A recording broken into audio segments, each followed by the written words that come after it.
प्रिय विद्यार्थियों, सादर नमस्कार। आज के वीडियो में पुनः स्वागत है। आज हम राजनीतिक दल अध्याय के वन लाइनर को समझेंगे। जी हाँ विद्यार्थियों, कक्षा 10वीं के वन लाइनर को हम समझते समझते अध्याय 4 पर, जो लोकतांत्रिक राजनीति पुस्तक है, उसके अध्याय 4 राजनीतिक दल पर आ गए हैं। तो आज हम इसके बारे में समझेंगे। तो आइए शुरू करते हैं। राजनीतिक दल। राजनीतिक दलों को मान्यता देने के लिए निर्वाचन आयोग बनाया गया है। विद्यार्थियों, जो राजनीतिक दल हैं उनको मान्यता कौन देता है? निर्वाचन आयोग, जिसे हम चुनाव आयोग भी कहते हैं, वह बनाया गया है। भारत में निर्वाचन आयोग का कार्यालय कहाँ पर है? दिल्ली में स्थित है। और भारत में जो चुनाव होते हैं वो कितने वर्षों में होते हैं? 5 वर्षों बाद होते हैं। निर्वाचन आयुक्त की नियुक्ति राष्ट्रपति द्वारा की जाती है, जो कि चुनाव कराने का पूरा दायित्व निभाते हैं।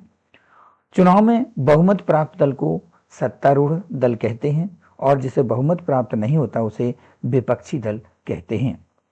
जनमत निर्माण में दल महत्वपूर्ण भूमिका निभाते हैं।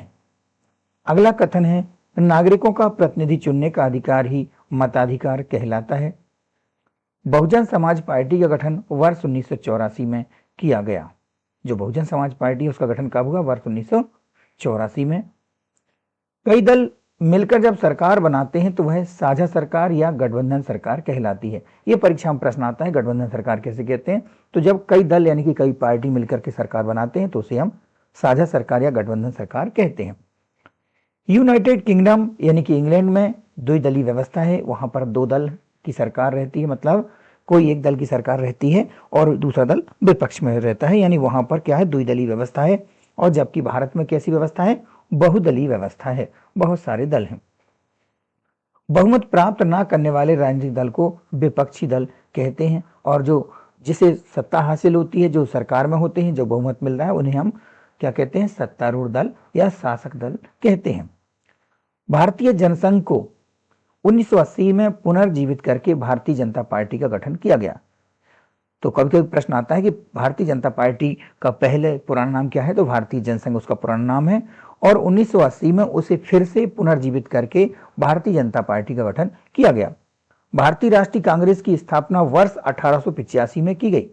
जी हाँ विद्यार्थियों, वर्ष 1885, जब हमारा देश भी आजाद नहीं हुआ था, जब देश आजाद ही नहीं हुआ था तब की है भारतीय राष्ट्रीय कांग्रेस।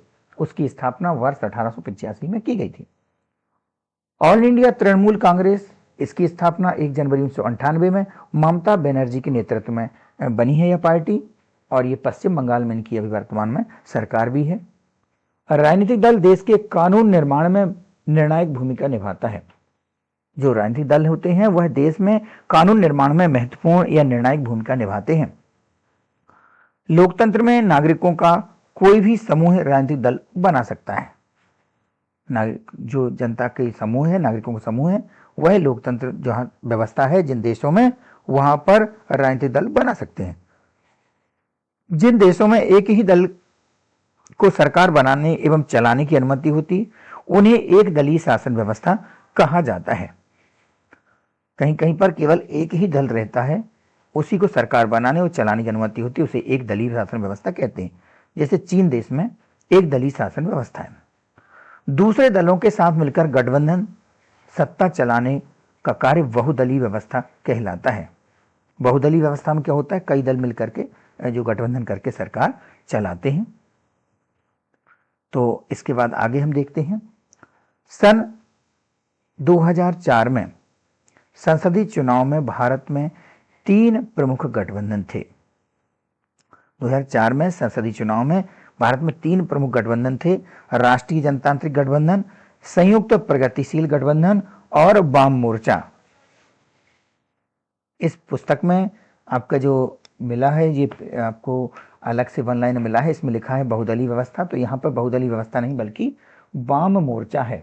क्या है? वाम मोर्चा। तो राष्ट्रीय जनतांत्रिक गठबंधन, संयुक्त प्रगतिशील गठबंधन और तीसरा वाम मोर्चा। बहुजन समाज पार्टी का निर्माण स्वर्गीय कांसीराम के नेतृत्व में हुआ। परीक्षा में प्रश्न आता है कि बहुजन समाज पार्टी का गठन किन के नेतृत्व में हुआ? तो स्वर्गीय Kanshiram. Communist party of India मार्क्सवादी CPIM की स्थापना वर्ष 1964 में हुई। कांग्रेस पार्टी में विभाजन के बाद 1998 में नेशनल कांग्रेस पार्टी एनसीपी का निर्माण हुआ। क्षेत्रीय दल वे दल हैं जिनका निर्माण किसी क्षेत्र विशेष में होता है और आमतौर पर राज्य से इन्हें दर्जा प्राप्त होता है। क्षेत्रीय दल वे हैं जो जिनका निर्माण किसी क्षेत्र विशेष से होता है, जो आमतौर पर राज्य में रहते हैं, किसी राज्य में रहते हैं क्षेत्रीय दल।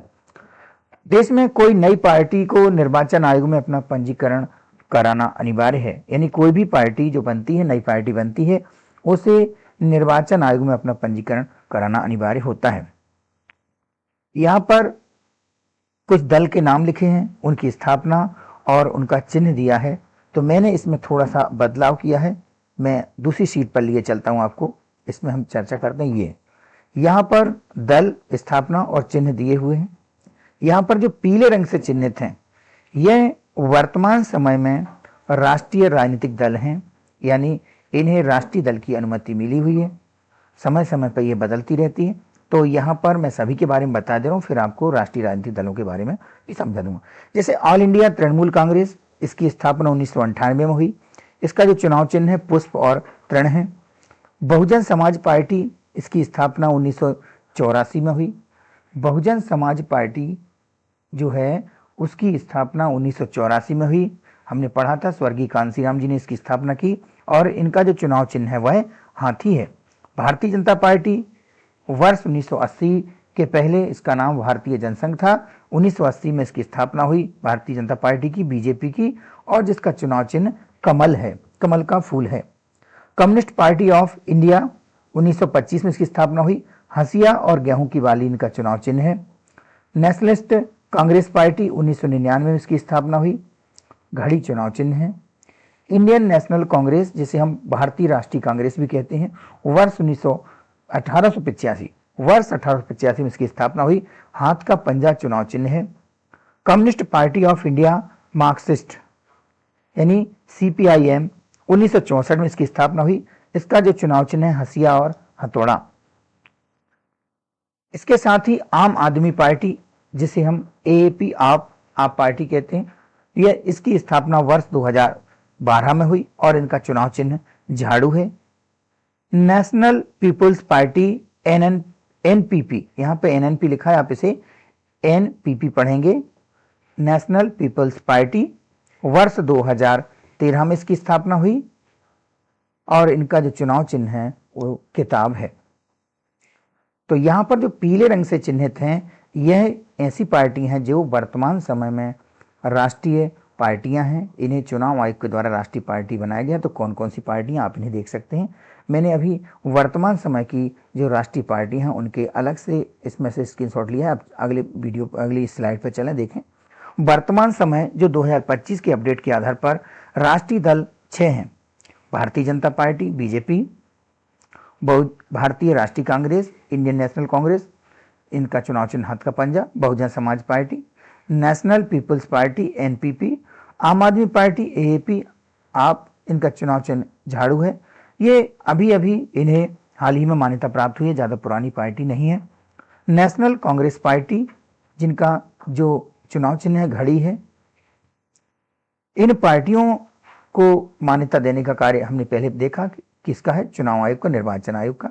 2 पार्टियों के बारे में हो सकता है आपकी पुस्तकों में ना दिया हो, तो मैं थोड़ा सा इनके बारे में परिचय करा देता हूं। आम आदमी पार्टी, क्योंकि कुछ बच्चों के पास पुरानी पुस्तकें हैं तो उन्हें समझने में आसानी रहेगी। आम आदमी पार्टी, जिसे संक्षेप में हम आप कहते हैं, इसके जो मुख्य संस्थापक हम जानते हैं अरविंद केजरीवाल, जो हैं दिल्ली के मुख्यमंत्री भी रहे हैं पहले।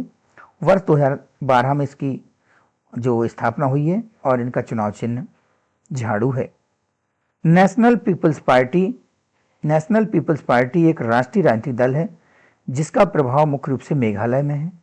मेघालय राज्य में इनकी जो सरकार गठित होती है। उन्हें राष्ट्रीय कांग्रेस पार्टी से एक बार क्या हुआ, पीए सांगमा जी को हटा दिया गया, तो उन्होंने अपनी एक नई पार्टी बनाई जिसका नाम है नेशनल पीपल्स पार्टी। तो ये परीक्षा में आ सकता है कि किसने इस पार्टी का गठन किया, तो पीए सांगमा, और इनका चुनाव चिन्ह पुस्तक है। थोड़ी सी जानकारी और है महत्वपूर्ण, इस पर हम चर्चा कर लेते हैं। एक आपकी ही किताब में, जो नई किताब है उसमें छपाया है एनसीईआरटी की में, नारी शक्ति वंदन अधिनियम, इसके बारे में थोड़ा समझ लेते हैं, फिर वीडियो को समाप्त करते हैं। महिला संगठनों और कार्यकर्ताओं की मांग थी कि लोकसभा और राज्य विधानसभाओं की भी कम से कम 1/3 सीटें महिलाओं के लिए आरक्षित कर देना चाहिए। संसद में इस आशय का विधेयक पेश भी किया गया, पर कई दशकों से लंबित था। लेकिन वर्ष 2023 में नारी शक्ति वंदन अधिनियम, जो महिला आरक्षण अधिनियम वर्ष 2023 पारित किया गया, जिसमें लोकसभा, विधानसभा और दिल्ली विधानसभा में महिलाओं के लिए 33% सीटों का आरक्षण दिया जाएगा। तो ये एक नई बात थी, कुछ पुस्तकों में ये दी नहीं गई है, इसलिए मैंने आपको ये अलग से समझाने का प्रयास किया है। आशा करता हूँ जानकारी अच्छी लगी होगी। मिलते हैं अगले वीडियो में, तब तक के लिए नमस्कार।